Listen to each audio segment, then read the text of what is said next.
हाँ, आपके सबके फोकस में आ रहा है क्या? हम थोड़ा पीछे आ जाएं। ठीक है।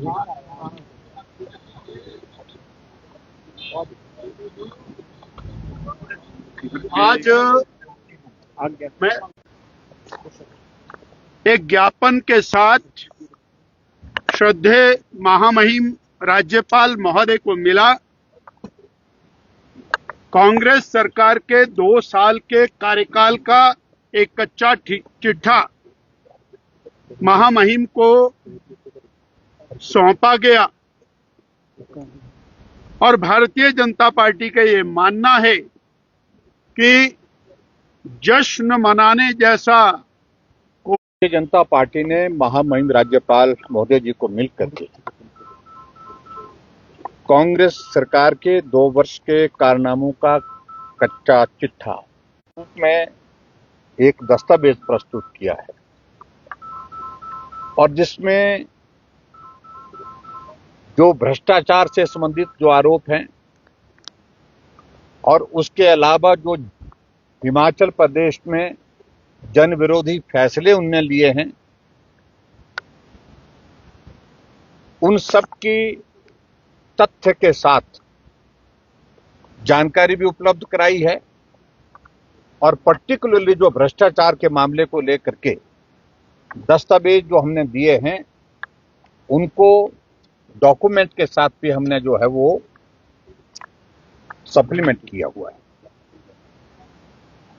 सबसे बड़ी बात है कि हिमाचल प्रदेश में 2 साल की कार्यकाल की सरकार कांग्रेस पार्टी की जो चली, जिस प्रकार से भ्रष्टाचार को हिमाचल प्रदेश में संरक्षण दिया गया, आज तक के इतिहास में मुझे लगता है कि किसी सरकार में 2 साल के कार्यकाल में ऐसी स्थिति नहीं है। मुख्यमंत्री के कारण जाहिर की गई थी, लोगों का बाकी जो ऑफिशियल स्तर पर जो जानकारियां प्राप्त करने की जो कोशिशें हुई और उसमें ये मालूम पड़ता है कि वो आरोप तथ्यहीन नहीं है, वो तथ्य पर हैं और उसके बावजूद भी हिमाचल प्रदेश सरकार ने उसमें कोई कार्रवाई नहीं की। एचपीपीसीएल के माध्यम से जिस प्रकार से उस प्रोजेक्ट के 65 दिनों की जो है वो काम करने के लिए उसकी अवधि बढ़ा दी और हमारा यह आरोप है कि 150 करोड़ रुपए से बढ़ा करके 280 करोड़ रुपए में जो काम दिया गया वो एक बहुत बड़ा घोटाला अपने आप में है। बाकी सारी चीजें मुझे लगता है कि उसमें डिटेल्स में आपको लेक्चर में जो मिल जाएंगी, मुझे पूरा भरोसा आप सारी चीजों को लेकर के उसमें तथ्य पर जाएंगे। और दूसरी बात, जिस बात को लेकर के हिमाचल प्रदेश की सरकार बहुत बड़ी बात कह रही है कि हमने रेवेन्यू जनरेट किया, और मैं कह सकता हूं कि जो शराब की जो पॉलिसी, लिकर पॉलिसी जो हिमाचल प्रदेश सरकार ने बनाई, उस पॉलिसी में बहुत बड़ा घपला है। उस पॉलिसी के माध्यम से बड़े बड़े यूनिट्स को लाभ देने के लिए प्रयत्न किए गए, प्रयास किए गए और कांग्रेस पार्टी के बड़े वरिष्ठ नेता, वरिष्ठ लोग जो है बहुत बड़ा, और उसके अलावा अभी तक भी शराब माफिया के ऊपर जो लगाम लगाने की आवश्यकता थी उसको लगाने में पूरी तरह से विफल हुए हैं, ये भी हमारा आरोप है। और विशेष तौर से मैं बिलासपुर की अगर मैं जिक्र करूंगा, आपको डॉक्यूमेंट के साथ उसकी डिटेल मिल जाएगी। रात के अंधेरे में बिड्स उसमें डाली। दिसंबर 2023 में मुख्यमंत्री जी ने खनन माफिया की अगर बात कही, मुझे सिर्फ इतना ही कहना है, पूरे हिमाचल प्रदेश के क्रशर बंद कर दिए गए, लेकिन एक क्रशर चलता रहा और जो एक क्रशर चलता रहा वो चर्चा का विषय भी बना। वो क्रशर किसका है? बड़े आदमी का है, बड़े आदमी के नजदीक का है। और ऐसे में आज वो क्रशर जो है वो जांच के दायरे में इस कदर आ गया है कि ईडी की वहां पर रेड होने के बाद वो उनकी गिरफ्तारी भी हुई है। और ये भी जानना चाहता, पूरा हिमाचल जानना चाहता है कि आप जश्न तो मना रहे हैं 2 साल के कार्यकाल का, लेकिन भ्रष्टाचार करने वाले जो व्यक्ति हैं वो बड़े नेता की गाड़ी में बैठ करके घूमते हैं, बड़े नेताओं के साथ मिल करके जो है वो सारे कार्यक्रमों का हिस्सा बनते हैं। तो इसलिए ये भी एक बहुत गंभीर आरोप है और इस बात को लेकर के भी हम अपनी बात आज महामहिम राज्यपाल महोदय जी के समक्ष कहे। दूसरी बात मैं ये भी कहना चाहता हूं कि हिमाचल प्रदेश में जहां ब्यास नदी पर बारिश के कारण पिछली बार जब नुकसान हुआ था, बहुत ज्यादा बारिश के कारण वहां पर रेत बजरा मलबा जो आया था, वो कौन कॉन्ट्रैक्टर थे, कौन ठेकेदार थे जिनकी मशीनें रातों रात लगी, करोड़ों रुपए का मटेरियल इकट्ठा किया गया सरकार की अनुमति के बिना, सरकार की अनुमति के साथ, और बाद में जब शोर पड़ा तब जाकर के उसको बंद किया गया। वो कौन कॉन्ट्रैक्टर थे, कितना वहां से मटेरियल उठाया गया, कितना मटेरियल उठाने के बाद वो कहां गया, ये भी जांच का विषय है। वो एक बहुत बड़ा करोड़ों रुपए का घोटाला अपने आप में है। इसके अतिरिक्त एक और चीज को लेकर के मैं जरूर कहना चाहता हूं कि जो वन माफिया का जो फॉरेस्ट आजकल तबाह हो रहे हैं, और अभी हिमाचल प्रदेश में जो जानकारी मिली है कि 9 किस्मों के जो फॉरेस्ट के जो है वो स्पीसीज जो है किस्में हैं उनको काटने की अनुमति दी गई है। उसकी एवज में जो जिनके जो परमिसिबल भी नहीं है, जिनको काटा नहीं जा सकता, जिन पेड़ों को, उनको भी काट करके, ये बहुत ही दुर्भाग्यपूर्ण। हिमाचल प्रदेश में टूरिज्म के 18 प्रोजेक्ट जो है, 18 हमारे प्रॉपर्टी जो है, उनको हाई कोर्ट ने बंद करने के आदेश दे दिए। और उसमें हैरानी की बात तो यह है कि चैल पैलेस जैसे, द्वार जैसे, और वहां पर मनाली ये थी कि इस होटल को इस व्यक्ति को बेचना है, इस होटल को उस व्यक्ति को बेचना है, और इसकी एवज में इस काम को वो पूरा करने की दिशा में हिमाचल को बेचने के लिए लगे हुए हैं। इस पर भी हमने अपनी बात कही है। इससे आगे बढ़ करके हम ये भी से 3 करोड़ 15 लाख रुपए माफ कर दिया। ये भी एक बहुत बड़ा करप्शन का एक मसला है, जिस बात को लेकर के मैं ये जरूर कहना चाहूंगा। और इसके अलावा और भी कोऑपरेटिव बैंक के बहुत सारे मसले हैं जिनको लेकर विधानसभा के अंदर अधिकारियों के बारे में इस प्रकार की टिप्पणी करते हैं, गंभीर आरोप लगाते हैं, और आज वही अधिकारी उनकी सरकार का संचालन कर रहे हैं, मार्गदर्शन कर रहे हैं, उनको एक्सटेंशन पर एक्सटेंशन दी जाए। और इस बात को जिम्मेवारी के साथ मैं आज नहीं, पहले कई बार कह चुका हूं, भारतीय जनता पार्टी के सरकार में जिन ऐसे अधिकारियों के बारे में हमको जानकारी थी कि ये अधिकारी ईमानदारी की इस पद पारदर्शिता पर खरे नहीं उतरते हैं, उनको दायित्व मुक्त किया गया, या दायित्व मुक्त नहीं किया गया तो उनको महत्वपूर्ण पोस्टिंग नहीं दी गई, लेकिन यहां उनको चुन चुन करके महत्वपूर्ण पोस्टिंग दी गई है। और महत्वपूर्ण पोस्टिंग देने के साथ वो सारी चीजों को लेकर के आज ये भी हमारा एक मामला, ये भी इस बात को लेकर के हमने बात कही है। एक ग्रीन एनर्जी प्रोजेक्ट को लेकर के मुख्यमंत्री जी बहुत ज्यादा बोलते हैं। इस बात को लेकर के मैं जरूर कहना चाहूंगा कि ग्रीन एनर्जी प्रोजेक्ट के मामले में एक प्रोजेक्ट जो है वो जो उसके मामले में बड़ा गोलमाल हुआ है। ये प्रोजेक्ट जो है वो 15 अप्रैल 2024 को जो है उसका उद्घाटन किया, 220 करोड़ रुपए उस पर खर्च किए। और ऐसा एक और प्रोजेक्ट जो है 35 मेगावाट का गुजरात में भी लगा, और ये 32 मेगावाट का था जो प्रोजेक्ट जिसका मैं कह रहा हूं कि मुख्यमंत्री जी ने घोषणा की। और 35 मेगावाट का जो प्रोजेक्ट जो गुजरात में लगा उसमें 144 करोड़ रुपए खर्च हुए। और हिमाचल प्रदेश में इस प्रोजेक्ट के निर्माण वाली जो कंपनी है 10 साल तक प्रोजेक्ट की मरम्मत और रखरखाव, और हिमाचल प्रदेश की इस प्रोजेक्ट की जो सारी चीज को लेकर के उस कंपनी को एक बहुत बड़ा एक लाभ दिया गया। हिमाचल प्रदेश में इसमें जो खर्च किया गया पैसा वो 220 करोड़ रुपए खर्च किया, और इसी तरह के उस प्रोजेक्ट को लेकर के जो गुजरात में लगा उसमें 144 करोड़ रुपए खर्च हुआ। ये बहुत बड़ा एक और घोटाला हमारे सामने इस प्रकार से आया। एक क्रूज घोटाला जो गोविंद सागर के संदर्भ में वहां पर बिलासपुर में आया है, उसके संबंध में भी हमने अपनी बात कही है। और उसमें भी जो उन्होंने डॉक्यूमेंट के साथ साथ में जहां जिसका कम्युनिकेशन हुआ है व्हाट्सएप चैट हुई है, वो सारी डिटेल्स भी हमने उसमें दी है। वो भी एक जांच का विषय है, वो बहुत बड़ा गंभीर मसला है। इसके अलावा हमारा ये भी कहना है, ऐसे गंभीर आरोप वो अभ्यर्थी जो जहां अप्लाई किए थे उनको कहा गया कि पहले इतने पैसे जमा करो, उसके बाद आपको आउटसोर्स पे नौकरी दी जाएगी। 10,000 से 12,000 की तनख्वाह आउटसोर्स के कर्मचारियों को मिलती है, और उसके बावजूद भी ये स्थिति हिमाचल प्रदेश में है कि वहां उसमें लाखों रुपए पहले ही मांगे जा रहे हैं। ये भी एक बड़ा चिंता का विषय है।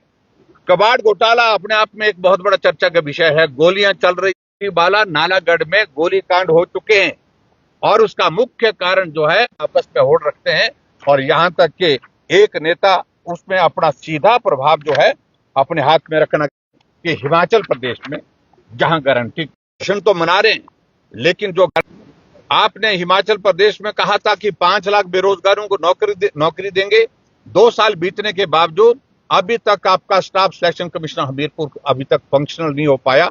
ये भी एक गौर की बात है। लेकिन आउटसोर्स में लगे हुए 10,000 से ज्यादा कर्मचारी आपने निकाल दिए। आउटसोर्स में 4 महीने से पिछले कर्मचारियों को सैलरी नहीं मिल पाई है, यह भी एक चिंता का विषय है। आपने कहा था कि गाय का दूध 100 रुपए, गाय का दूध 80 रुपए, भैंस का दूध 100 रुपए, उसका क्या हुआ? गारंटी की अगर बात करें तो गोबर की गारंटी 2 रुपए किलो के हिसाब से क्या हुआ? इस प्रश्न का जवाब उनके पास नहीं है। और आज शायद मुझे कुछ बातों को लेकर के जानकारी मिली कि कुछ कहने वाले हैं, लेकिन हम तब कहेंगे उसके बारे में जब वो सारी बात हमारे सामने आएगी। और आपने गारंटी ये दी थी हिमाचल प्रदेश में कि हम स्टार्टअप शुरू करेंगे हिमाचल प्रदेश में, और 680 करोड़ रुपए का बजट का प्रावधान करने के साथ साथ में नौजवानों को अपने पांव पर खड़े होने के लिए रोजगार की सुविधाएं उपलब्ध करेंगे। उसका क्या हुआ? 300 यूनिट बिजली हिमाचल प्रदेश में आपने फ्री देने की बात कही थी, 125 यूनिट भारतीय जनता पार्टी की सरकार में मिलती थी, उसका क्या हुआ?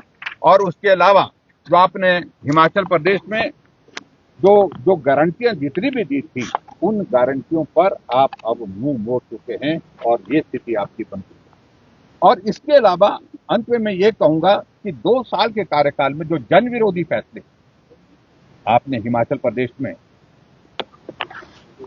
लगभग 1500 के लगभग संस्थान खुले हुए चले हुए संस्थान बंद कर, आपने हिमाचल प्रदेश में आते ही डीजल की कीमतों में बेतहाशा बढ़ोतरी की, और जिसका परिणाम स्वरूप ये स्थिति बनी हिमाचल प्रदेश में कि आज 7 रुपए लीटर महंगा जो है डीजल आप बेच रहे हैं।